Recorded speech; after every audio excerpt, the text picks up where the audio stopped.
Jika kalian penggemar berat film horor, pasti sudah tidak asing dengan nama Bloody Mary. Sosok ini dikenal sebagai penyihir yang bernama Mary Ward. Ia dipercaya sudah hidup lebih dari 100 tahun dan memiliki ilmu hitam.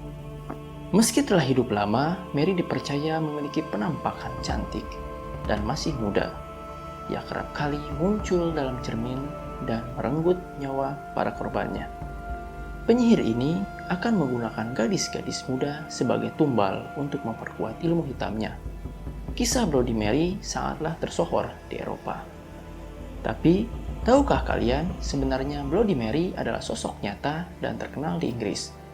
Jadi, kerajaan Inggris pernah dipimpin oleh beberapa ratu, termasuk Ratu Mary I yang merupakan ratu pertama kerajaan Inggris.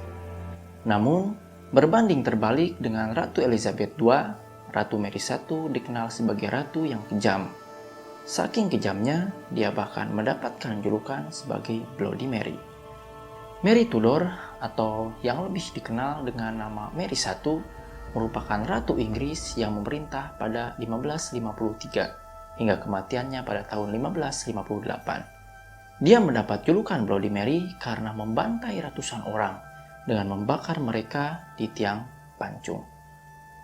Lahir pada 18 Februari 1516 di Istana Placentia di Greenwich, Inggris, Mary Tudor adalah putri pertama pasangan Raja Henry VIII dengan istri pertamanya, Catherine dari Aragon. Mary Tudor adalah perempuan yang cerdas dan penuh bakat. Ia pandai dalam menulis, berbakat dengan seni, dan juga pandai menguasai beberapa bahasa. Sayangnya, ayah Mary menginginkan anak laki-laki untuk menjadi penggantinya. Setelah gagal melahirkan anak laki-laki, Raja Henry VIII menceraikan Catherine. Sebagai gantinya, dia menikahi Anne Boleyn, salah satu dayang Catherine pada 1533. Tidak hanya meninggalkan ibunya, Henry VIII juga membuang Mary Tudor ke Wales dan mencoretnya dari daftar pewaris tahta. Anne Boleyn pun melahirkan Elizabeth I pada 7 September tahun 1533. Namun kelahiran itu tak dirayakan. Raja Henry menginginkan seorang putra. Setelah Anne melahirkan, Raja Henry menjadi tidak suka dengannya karena sifat Anne yang cukup mendominasi segalanya. Sedangkan di zaman tersebut, seorang istri tidak dibenarkan memiliki dominasi yang sedemikian rupa. Raja Henry pun muak padanya, lalu memberikan tuduhan palsu sehingga Anne Boleyn pun dihukum penggal pada tahun 1536. Raja Henry VIII juga merupakan raja yang parah sih. Dia terobsesi mencari istri yang sempurna. Kalau dia sudah tidak suka istrinya, pasti diperlakukan semaunya. Saya sudah buat videonya tentang Raja Henry VIII dan istri-istrinya. Judulnya Kisah Menyedihkan Istri-istri Raja Henry VIII. Istrinya sampai 7 dan hampir semuanya mengalami nasib yang menyedihkan. Linknya ada di deskripsi ya.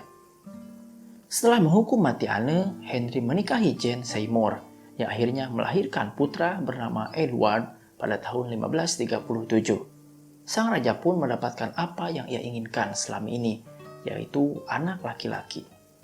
Pada tahun 1544, Henry VIII mengembalikan Mary Tudor yang kala itu sudah berusia 28 tahun dan Elizabeth I ke istana. Henry juga mengembalikan posisi Mary dan Elizabeth sebagai pewaris tahta dengan syarat Mary Tudor harus mau mengakui Raja Henry VIII sebagai pimpinan tertinggi gereja Inggris dan Mary Tudor harus mengakui kalau pernikahan Raja Henry VIII dan ibunya Catherine of Aragon tidak sah dan legal. Sementara Mary Tudor menjadi pewaris kedua setelah Edward. Elizabeth I harus puas dengan posisi ketiga. Karena keinginannya untuk kembali ke kerajaan, Mary Tudor mau mengakui hal tersebut. Edward pun mewarisi tahta raja di usia 9 tahun pada tahun 1547. Saat itu, Mary harus menghadapi perbedaan di antara mereka terkait agama. Berbeda dengan Edward dan Elizabeth I yang menganut Protestan, Mary Tudor adalah seorang penganut Katolik yang taat. Namun, Edward tidak berumur panjang, yang meninggal karena penyakit tuberkulosis pada 6 Juli 1553, saat umurnya baru 16 tahun. Setelah Edward meninggal, bukannya Mary yang naik tahta, malah Lady Jane Grey yang merupakan sepupu jauh Edward yang naik tahta pada 10 Juli 1553 melalui perjanjian rahasia antara dirinya dan penasihat pribadi Edward. Hal tersebut dilatar belakangi karena Raja Edward dan Mary Tudor menganut paham agama yang berbeda. Tidak ingin posisinya diambil, Lady Jane Grey meminta ayah mertuanya, Northumberland, untuk menangkap Mary. Mary yang tidak terima dengan naiknya Lady Jane Grey memutuskan kabur ke East Anglia dan diam-diam mengumpulkan pasukan. Dalam waktu 9 hari, Mary Tudor berhasil mengumpulkan banyak orang untuk menjadi pasukannya dan berhasil mengalahkan Northumberland, menggulingkan Jane Grey dari kekuasaannya dan memproklamirkan dirinya sebagai Ratu Inggris. Berbeda dengan kebanyakan putri lain yang menjadi ratu karena menikahi seorang raja, Mary memerintah dengan haknya sendiri yang membuatnya jadi Ratu Inggris pertama sepanjang sejarah. Dalam memimpin kerajaan, Mary Tudor banyak membuat aturan yang mengembalikan tatanan kerajaan sesuai dengan ajaran Katolik. Ia juga menghapus banyak hukum agama Protestan yang dibuat oleh ayah dan saudara tirinya dan memulihkan doktrin gereja Katolik, dan dirinya juga terkenal akan pembantaiannya terhadap penganut agama Protestan. Selama 5 tahun kepemimpinannya, Mary membakar sekitar 300 orang Protestan yang menolak merubah keyakinannya menjadi Katolik.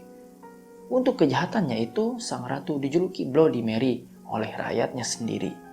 Dari 300 orang tersebut, diantaranya terdapat Thomas Cranmer, seorang penasihat kerajaan terpercaya pada masa Raja Henry VIII, dan ialah orang yang disebut-sebut merencanakan pengasingan dan fitnahan terhadap Catherine of Aragon, ibunya Mary.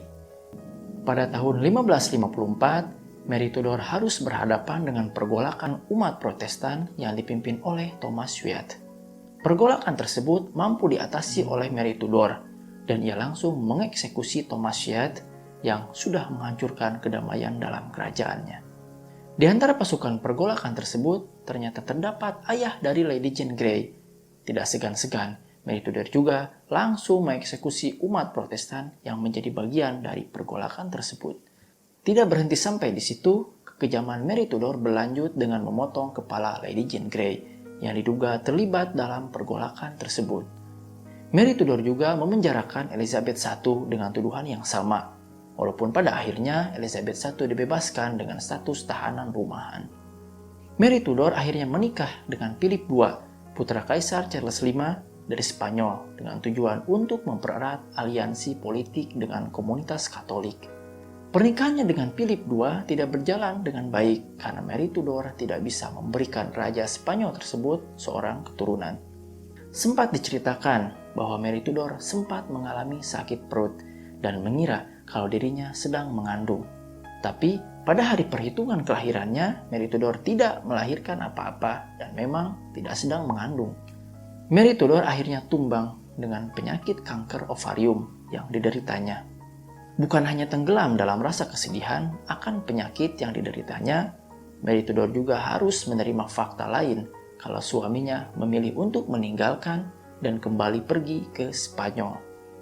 Pada tahun 1558, di bawah pemerintahannya, kerajaan Inggris juga harus menelan pil pahit karena kehilangan kota Calais, sebuah kota di bawah kekuasaan kerajaan Inggris yang berada di Prancis, karena permasalahan aliansi dengan Spanyol. Sejak saat itu, rakyat Inggris mulai tidak peduli dengannya dan membanting setir menyukai Elizabeth I. Mary Tudor akhirnya menghembuskan nafas terakhirnya di Istana St. James di London pada 17 November 1558 dan dimakamkan di Westminster Abbey yang justru malah dirayakan dan disenangi oleh rakyat Inggris.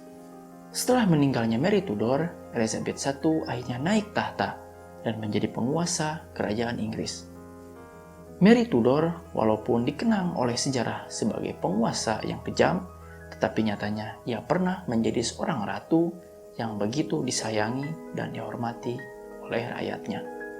Hal tersebut tidak terlepas dari jasanya selama memerintah dan memimpin kerajaan. Selama berkuasa, Mary Tudor berhasil memulihkan perekonomian Inggris, mengorganisir militer, dan juga membangun kembali angkatan laut kerajaan Inggris.